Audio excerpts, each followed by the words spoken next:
Okay. Let me ask you then. Um, have you seen the film The Beauty and the Beast? I'm talking here about the 1991 Disney animation, not the recent one. Remakes are always a bit naff, aren't they? Now, here's my question.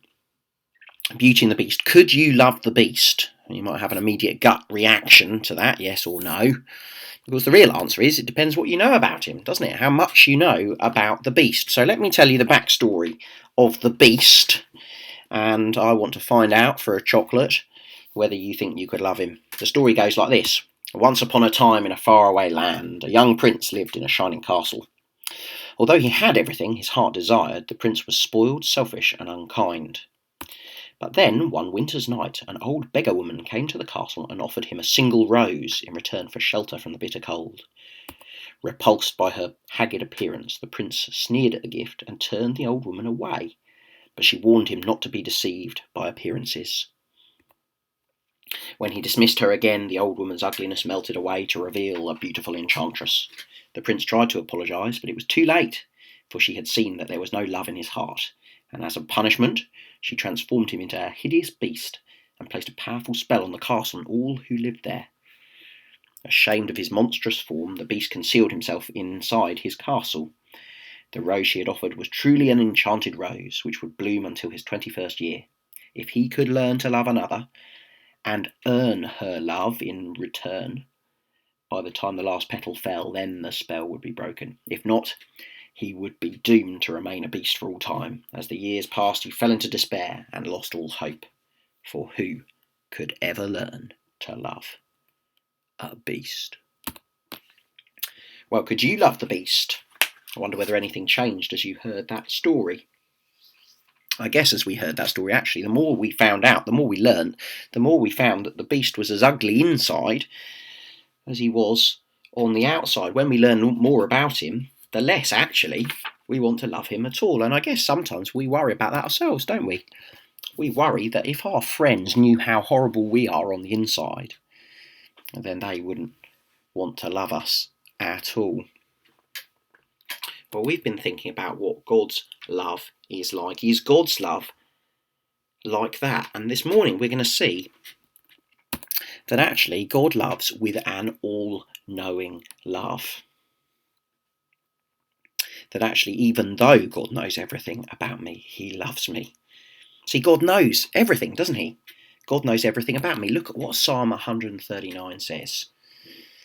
For you created my inmost being. You knit me together in my mother's womb.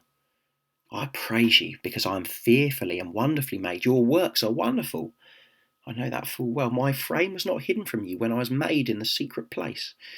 When I was woven together in the depths of the earth, your eyes saw my unformed body. All the days ordained for me were written in your book before one of them came to be. God knows all about us, doesn't he? God doesn't just know the facts about us, but God knows us from the inside out. And you know, sometimes we are a mystery, aren't we? We surprise each other. People sometimes say that they've been married for years and years, but still they're surprised by their partner. Sometimes we're even surprised by ourselves. We're a mystery to ourselves. You wake up in the morning feeling angry and you think, I just don't know why I feel like that. But nothing surprises God. Nothing is hidden from God. You know, God knows all our sin. And God knows the depth of all our sin. He knows exactly how bad our problem is. He knows exactly how much we've hurt others and hurt him and all the horrible things that we've thought and caused and done. You know, God has the greatest reason not to love us. And actually, the Bible tells us that God is holy and perfect. Surely God wouldn't want to be compromised by being anywhere near us. We'd never expect God to love us when we're ugly on the inside. You would never expect God to love beast-like people like us. Yet God does love us. We see time and time again in the Bible the Lord described as slow to anger and abounding in steadfast love.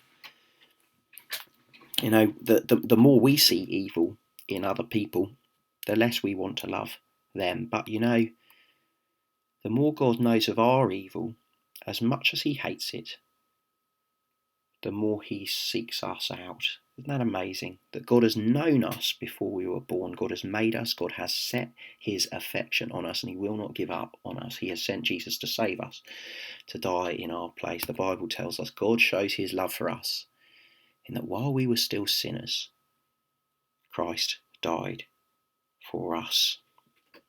Isn't that great news? We worry God will reject us when he finds out what we're like.